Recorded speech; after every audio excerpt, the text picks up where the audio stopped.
After spending the night in cell, 19 nurses arrested yesterday were today arraigned in Kibera law courts, where they were charged with destruction of property and causing public disturbance, in which they were released on 10,000 cash bail each.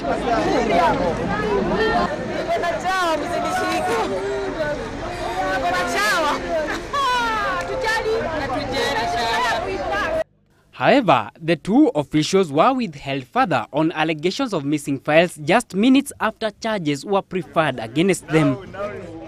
The greatest problem we have in country is that so many institutions still are in the old constitution, and we still have a lot of impunity. And this is type of it. Today, a file can get lost within an hour. Honestly. What kind of Kenya are we in?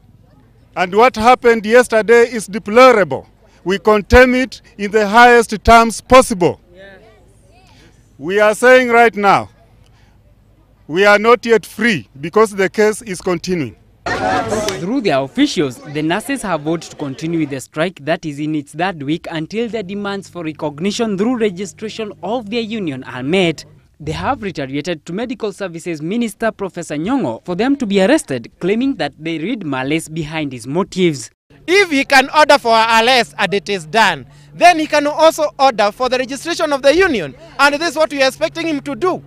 We are so much disappointed that the government of Kenya trained zombies for nurses. The minister said that he was apologizing. Actually, he was not apologizing. What he was simply doing, he was managing the damage he had done. But we are saying, so long as the government has not addressed the nurses' issues, the strike by the nurses is continuing. Yes. Yeah. Yeah. A major reshuffle of medical officers is also said to have taken place in some parts of the country. That you are reshuffling people, so what? Every Kenyan deserves quality health care. It's not the Kenyans in Nairobi. Even me, I would like to go and work in Kakuma. It is because we have traveled in this country. This is why we are saying we require nurses union to protect the patients and the population of this country. We have traveled, we have gone there, and we have seen how people are suffering. Let them still live in ivory towers. But if there is victimization in those reshuffles, we are going to fight it also. With only 10 days left to the deadline for all civil servants' collective bargaining agreements to be forwarded to the Salaries and Remuneration Commission, they fear being locked out. The Salaries and Remuneration Commission require that all the CBS be deposited with it by 31st of December. And this is why nurses are pushing for the registration of their union. Yesterday you heard the minister say that he so wishes that this union could be registered.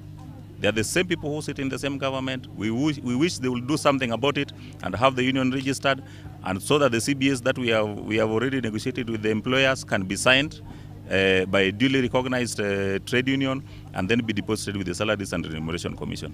Or else, that is why nurses want that union today. The nurses that number close to 30,000 feel shortchanged after the Prime Minister intervened, only for the Minister of Labour to decline registering their union. The 19 accused are to appear before the same court on 14th of January next year for mentioning of their cases. April 4th has been slated for the hearing date of the suit. However, they continue to push for their recognition through registration of the Kenya National Union of Nurses. Henry Maina, GBS News.